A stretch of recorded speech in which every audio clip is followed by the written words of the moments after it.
1953ஆம் ஆண்டு தான் இந்த பாவப்பட்ட ஒரு மோசமான கேடுகெட்ட கொடுங்கோலன் காம கொடூரன் ஜெஃப்ரி எட்வர்ட் எப்ஸ்டீன் பிறந்திருக்கிறான். அமெரிக்காவிலே பிறந்தபோது ஒரு ஆசிரியராக இருந்திருக்கிறான் முதலில். அதன் பின் ஆசிரியர் தொழிலிருந்து அவன் விரட்டி அடிக்கப்பட்டிருக்கிறான். அங்கு ஏதோ தவறு செய்திருக்கான், அது குறித்த தகவல்கள் இல்லை. ஆனால் அங்கிருந்து விரட்டி அடிக்கப்பட்ட அவன் நிதி ஆலோசகராக மாறுகிறான். கொஞ்சம் கொஞ்சமாக மாறி பிறகு உலகம் முழுவதும் நிதி ஆலோசகனை தரக்கூடிய ஒரு மிக பெரும் எப்ஸ்டீன் அண்ட் கம்பெனி என்ற பெயரிலே மிக பெரும் ஒரு சாம்ராஜ்யத்தை நிறுவுகிறான். நிதி ஆலோசகர் அவ்வளவு பெரிய பிரபலமாக முடியுமா என்ற கேள்வி வரும்.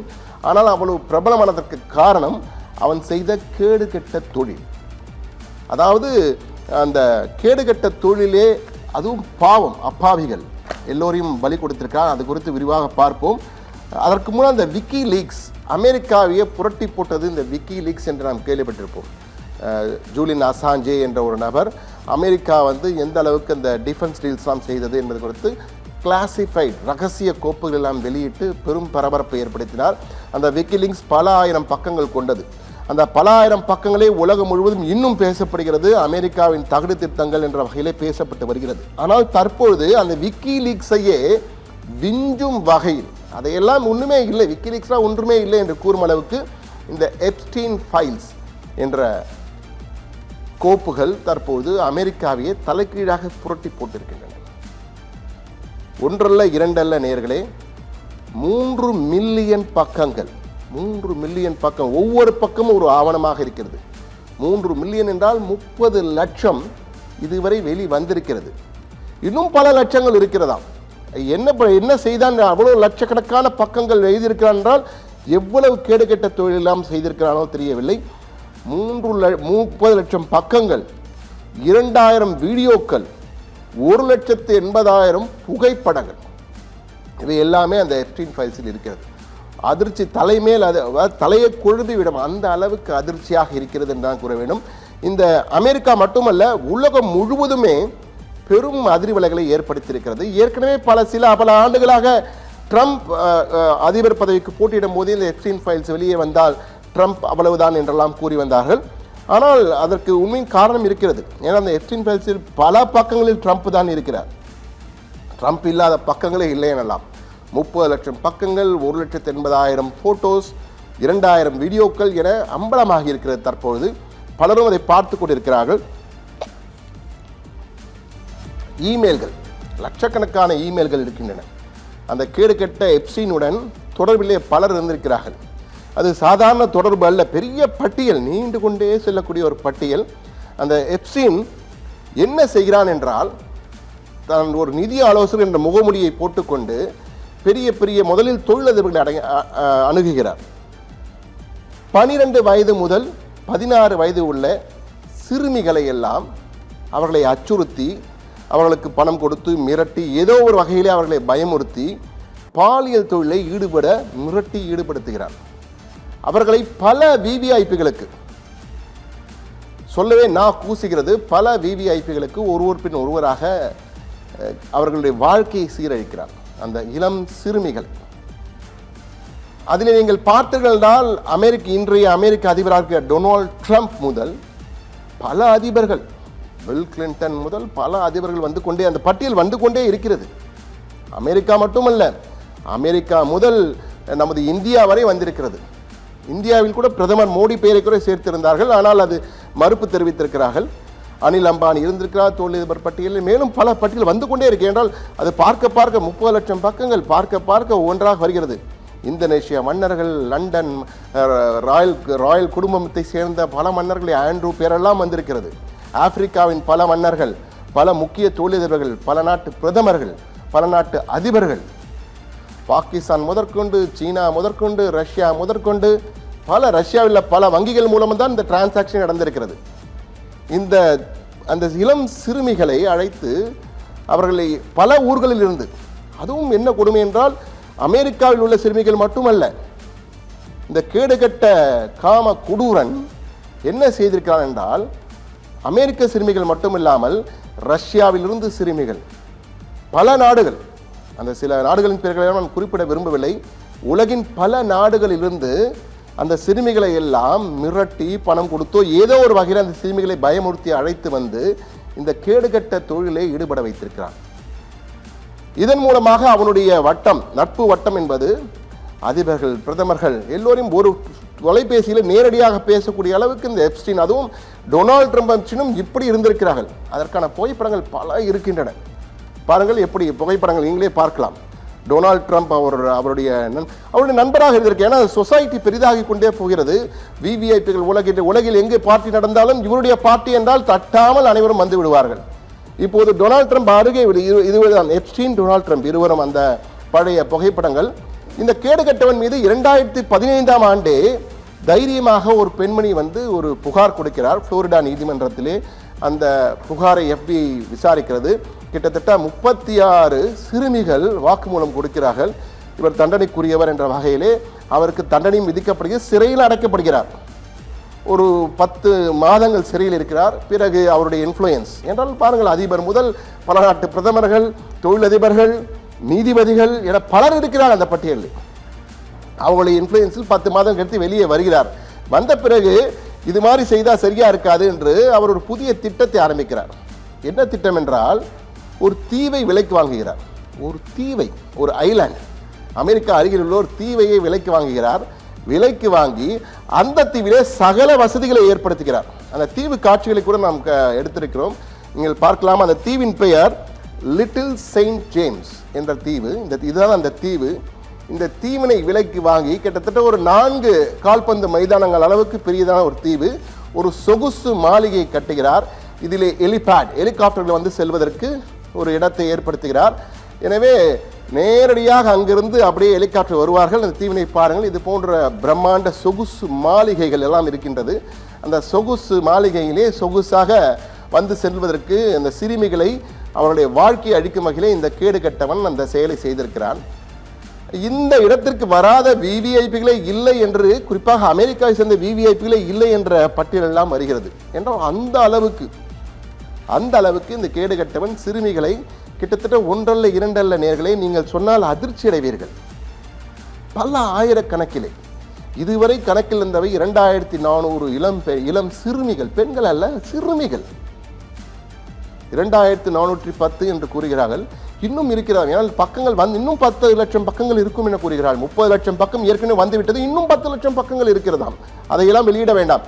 இதில் அமெரிக்க நீதித்துறை, அவர்களெல்லாம் நீதித்துறையில் எப்படி இருக்கிறார்கள் என்று தெரியவில்லை. என்றால் அமெரிக்கா எல்லோத்துக்குமே முன்னோடியாக இருக்கும். என்ன சொல்வார்கள், முன்னோடியாக இருந்து நீதி, நியாயம், நேர்மை என்றெல்லாம் கூறுவார்கள். தனி மனித சுதந்திரம், உரிமை, பெண் உரிமை என்றெல்லாம் கூறுகின்ற அமெரிக்கா இந்த இளம் பெண்கள், இளம் சிறுமிகளுடைய புகைப்படங்களை எல்லாம் அப்படியே வெளியிட்டிருக்கிறார்கள். அதுவும் நிர்வாண புகைப்படங்களை எல்லாம் அப்படியே வெளியிட்டிருக்கிறார்கள். எப்ஸ்டீன் ஃபைல்ஸ் என்ற வகையில் வெளியிட்டிருக்காங்க. ஏன் இப்படி வெளியிட்டு என்று கடும் கண்டனம் எழுந்தவுடன், தெரியாமல் செய்துவிட்டோம், மனித தவறு நடந்துவிட்டது, ஏதோ தொழில்நுட்ப கோளாறு நடந்துவிட்டது என்று முட்டாள்தனமாக ஒரு பதிலை கொடுத்து கொண்டிருக்கிறது American DOJ, Department of Justice, United States of America. DOJ என்று கூறுகிற அந்த துறையே தற்போது கடும் விமர்சனத்திற்கு, கடும் கண்டனத்திற்கு உள்ளாகி இருக்கிறது. இப்படிப்பட்ட நீதித்துறை தேவையா என்று. நீதியை காக்க வேண்டியவர்களே அந்த இளம் பெண்களுடைய வாழ்க்கையை சீரழித்திருக்கிறார்கள். தற்போது கடும் கண்டனம். தற்போது அவசரமாக அந்த புகைப்படங்களை எல்லாம் எடுத்துக்கொண்டிருக்கிறார்கள், மறைத்துக் கொண்டிருக்கிறார்கள், டெலீட் செய்து கொண்டிருக்கிறார்கள். என்ன செய்வது என்று தெரியவில்லை இந்த முட்டாள்களுக்கு. இப்படியா நடந்துக்கிறோம்? நீதித்துறையில் இருப்பவர்கள் இப்படி நடக்கலாமா? அமெரிக்க நீதித்துறைக்கு மிக மிக மோசமான ஒரு நாள் என்றே கூறலாம். யாரோ ஒரு சிலர் செய்த தவறுதான்.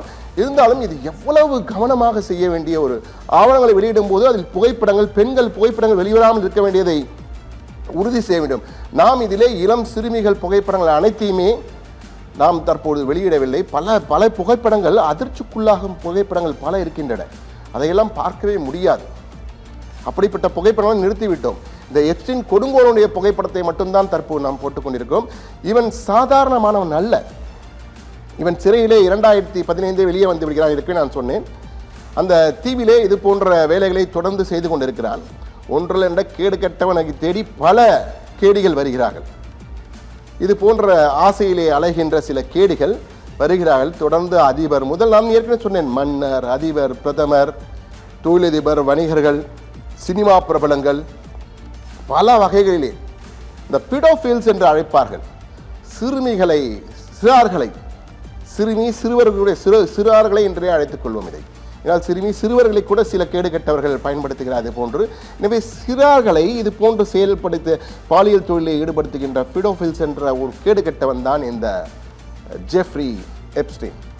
அவனுக்கு மிகவும் நெருக்கமானவர் இருந்தது தான் தற்போதைய அமெரிக்க அதிபர் ட்ரம்ப். அவர் மீது தன் மீது குற்றச்சாட்டுகள் வந்தவுடன் பல ஆண்டுகளாக குற்றச்சாட்டுகள், தற்போது நானெல்லாம் செய்யலை, இதெல்லாம் ஒன்றும் கிடையாது என்றெல்லாம் இன்னும் மறுத்து கொண்டிருக்கிறார். அதுக்கு மறுப்பும் தெரிவித்திருக்கேன் என்றால் ஒரு விஐபியாக இருந்தால் பார்ட்டிகளுக்கு அழைத்தார், பார்ட்டிகளுக்கு சொன்னோம். இலான் மாஸ்க் எக்ஸ் தளத்தினுடைய அதிபர், உலகின் மாபெரும் தொழிலதிபர், உலகின் நம்பர் 1 கோடீஸ்வரர் இலான் மாஸ்க், அவரும் தற்போது சிக்கலில் இருக்கிறார். அவர் பெயரும் இது இருக்கிறது. அவர் மின்னஞ்சல் அனுப்பியிருக்கிறார். நீ உன்னுடைய தீவிர பார்ட்டி நடத்துகிறாயாமே, என்னையே அழைக்கவில்லை, நானும் வருகிறேன் பார்ட்டிக்கு என்று கேட்டு மின்னஞ்சல் அனுப்புகிறார் இந்த எப்ஸ்டீனுக்கு, இந்த கேடு கெட்டவனுக்கு. ஆனால் கடைசியில் நான் போகவில்லை இந்த பார்ட்டிக்கு என்ன தற்போது பதில் கொடுத்து நான் நல்லவன் என்று சொல்லிக் கொள்கிறார். அவர் நல்லவனா கெட்டவனா என்பதெல்லாம் விசாரணை தெரிய வரும். ஆனால் அவர் மின்னஞ்சல் அனுப்பியிருக்கிறது உண்மை என்பது தற்போது தெரிய வந்திருக்கிறது. பில் கிளின்டன் புகைப்படங்கள் சாட்சியாக வந்திருக்கிறது. ஆனால் தற்போது ஏஐ புகைப்படங்கள் என்றெல்லாம் அவர்கள் கூறுகிறார்கள். ஆனால் அந்த காலத்தில் இந்த காலகட்டம் வரும்போது ஏஐ எந்த அளவுக்கு இருந்தது என்று தெரியவில்லை. பில் கிளின்டன் தரப்பிலே தற்போது மறுப்பு தெரிவிக்கப்பட்டு நான் அவரை சந்திக்கவில்லை, எப்ஸ்டீன் எனக்கு தெரியவே தெரியாது என்று கூறியிருக்கிறார் நமது பிரதமர் மோடி. ஆனால் அவரை வேறு குற்றச்சாட்டில் வைத்திருக்கிறார். அதாவது இஸ்ரேலுடன் பிரதமர் மோடி இஸ்ரேலுக்கு சென்ற முதல் இந்திய பிரதமர். இஸ்ரேலுக்கு மிகவும் நட்பு நாடாக இந்தியா மாறியது பிரதமர் மோடி வந்த பிறகுதான் என்று பொதுவாக விமர்சனங்கள் வைக்கப்படுகின்றன. அந்த வகையிலே பிரதமர் மோடி அவரை சென்று சந்தித்தார், அவரை சந்திப்பதற்கு ஏற்பாடு செய்திருக்கலாம் இருந்தது என்றெல்லாம் ஒரு தகவல் பரவின. ஆனால் கவர்மெண்ட் ஆஃப் இந்திய அரசாங்கம் இதை வன்மையாக மறுத்திருக்கிறது. அந்த நீங்கள் பார்க்கலாம், அந்த செய்தியை முழு திரையிலே பார்க்கலாம். Statement by the official spokesman to clarify the certain reports. Randhir Jaiswal, MEA, External Affairs, வெளியுறவுத்துறையுடைய மத்திய வெளியுறவுத்துறையிலிருந்து மிக தெளிவாக விளக்கம் கொடுக்கப்படுகிறது. We have seen reports of email message from so-called Epstein files that has a reference to the Prime Minister and his visit to Israel. Beyond the fact of the Prime Minister's official visit to Israel in July 2017, the rest of the allusions in the email are little more than the trashy ruminations by a convicted criminal which deserve to be dismissed with the utmost contempt.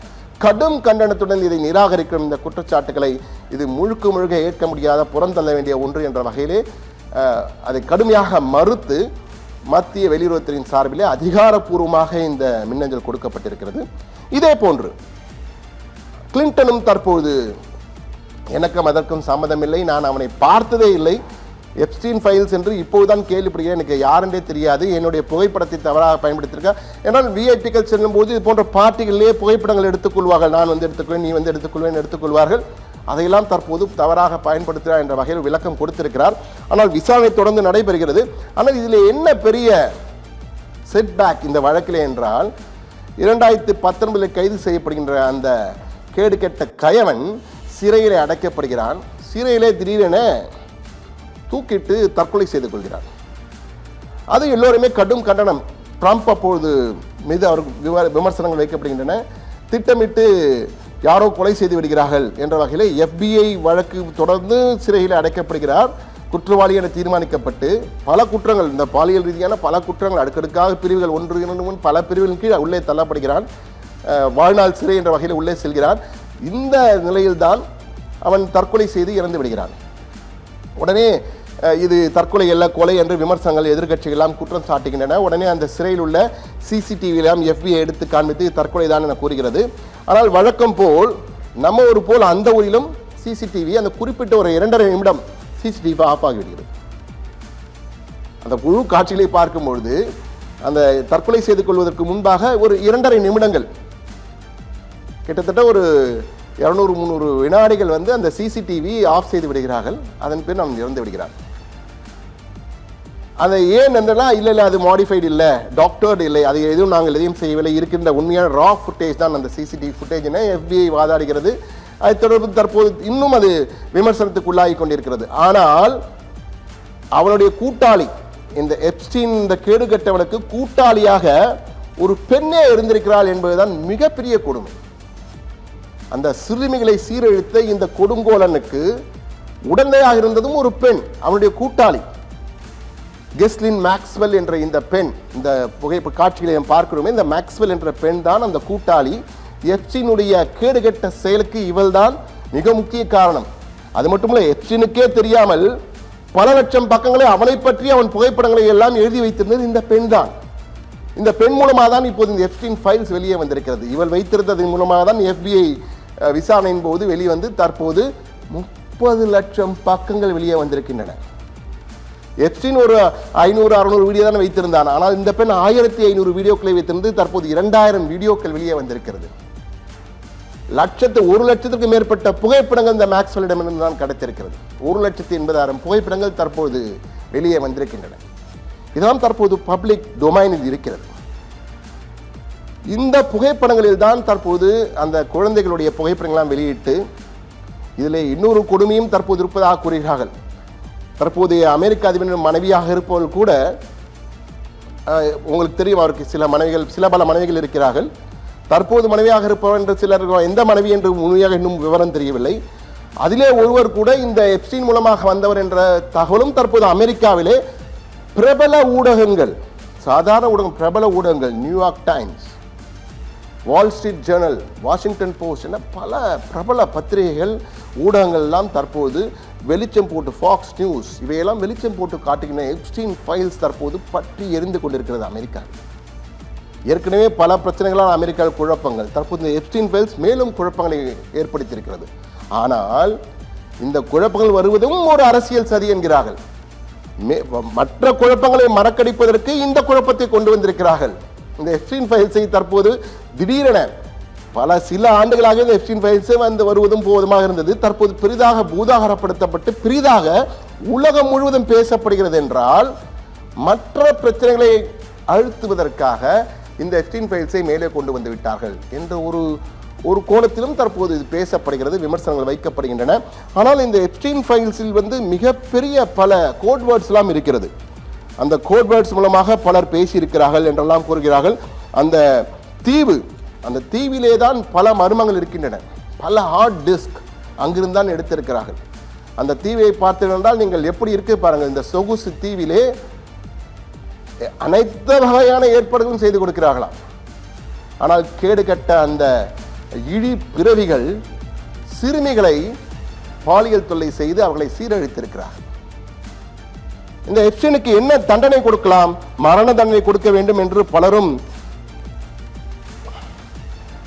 கோரிக்கைகளை வைத்து வருகிறார்கள். எனவே இந்த சூழ்நிலையில் Epstein பாருங்கள், அந்த மாளிகையின் உள்ளே எப்படி இருக்கிறது பாருங்கள்.